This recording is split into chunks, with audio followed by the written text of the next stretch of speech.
faire face à toutes les puissances à l'époque. Et ceci, c'est pour permettre à ce que chacun puisse exploiter les Congos à son gré. Ça a duré jusqu'en 1906. En 1906, à cause des atrocités que nous avons subies, plus de 10 millions de morts, le Congo va passer sous contrôle du plus petit pays de l'Europe. À cette époque, peut-être on pouvait imaginer de mettre le Congo sous une puissance de l'époque. Mais le Congo fut la colonie de la Belgique, un des royaumes les plus faibles de l'Europe à l'époque. Et ceci va durer jusqu'en 1960. J'ai fait un test et j'ai posé la question aux Congolais, notre indépendance a duré combien d'années? Je suis désolé, je ne vais pas poser cette question, mais sachez que notre indépendance, nous avions eu l'indépendance en 1930, en 1960. Le 11 juillet de la même année de 1960, on était déjà en sécession. Donc notre indépendance n'a pas pris même 2 semaines, puisque les prédateurs ne voulaient pas, ils ne voyaient pas comment céder un pays comme la République démocratique du Congo, pouvoir céder ce pays aux Congolais. Et comme vous le savez, les personnes que nous avions élues, et spécialement notre Premier ministre, va être assassiné 6 mois après. Et donc toute notre histoire lourde et pénible va commencer à ce moment-là. Je vais être très court. En 1965, il y a un coup d'État qui va porter le président Mobutu au pouvoir, et ça va durer 32 ans. Écoutez-moi bien, chers compatriotes. Lorsque nous sommes attaqués par le Rwanda en 1996, les Congolais se disaient, moi j'étais ici à Bukavu, personne ne pouvait imaginer qu'un petit pays comme le Rwanda pouvait faire face aux jeunes Congolais. Mais je vais vous rappeler, en 1885, on a donné le Congo à un individu. En 1906, on a donné le Congo au plus petit royaume.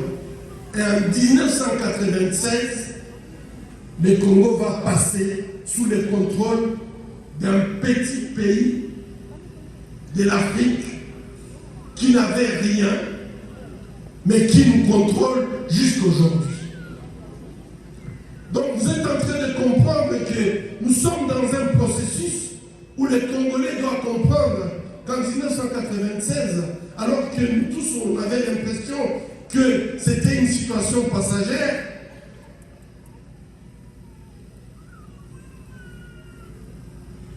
plus de 20 ans plus tard, Bunagana n'est pas sous notre contrôle, Rutshuru n'est pas sous notre contrôle, le territoire de Massissi n'est pas sous notre contrôle. Vous vous rendez compte, si on ne connaît pas son histoire, on répète les mêmes fautes. Et aujourd'hui, nous sommes dans une situation où beaucoup de Congolais disent nous devons lutter contre la balkanisation. Mes chers amis, on rêve. Nous sommes déjà balkanisés. Le Congo est déjà divisé. Les Burundais contrôlent toute la plaine de la Ruzizi jusque dans les hauts plateaux. Nous venons de parler de Rutshuru. Beni, Ituri est sous le contrôle des Ougandais. Les Kenyans contrôlent aussi aujourd'hui toutes nos banques. Et je pense que c'est là où je voudrais que vous puissiez comprendre que la lutte que nous allons mener va être dure et longue. Puisque puisque les ennemis du Congo ne sont pas seulement ceux-là que nous pensons, mais les ennemis du Congo sont un peu partout. Et en fait, chacun se bat pour contrôler un petit morceau du Congo. Mais ce que vous venez de faire aujourd'hui,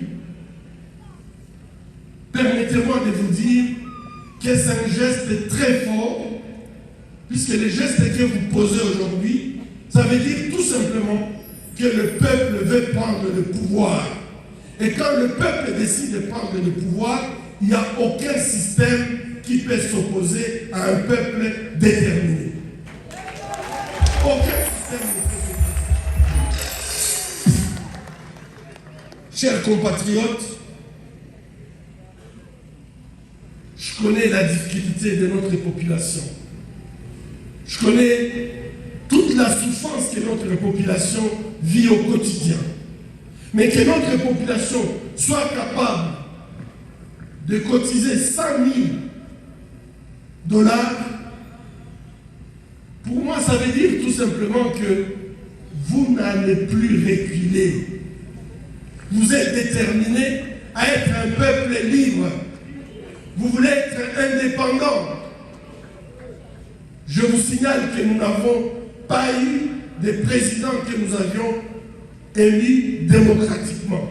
On a élu Kasavubu, on sait ce qui s'est passé avec Kasavubu. Tous les autres, on nous a imposé ces présidents. Donc les derniers que nous savons ce qui s'est passé en 2018. Chers amis, allons-nous continuer à voir les autres nous imposer nos dirigeants sous des accords que nous ignorons complètement,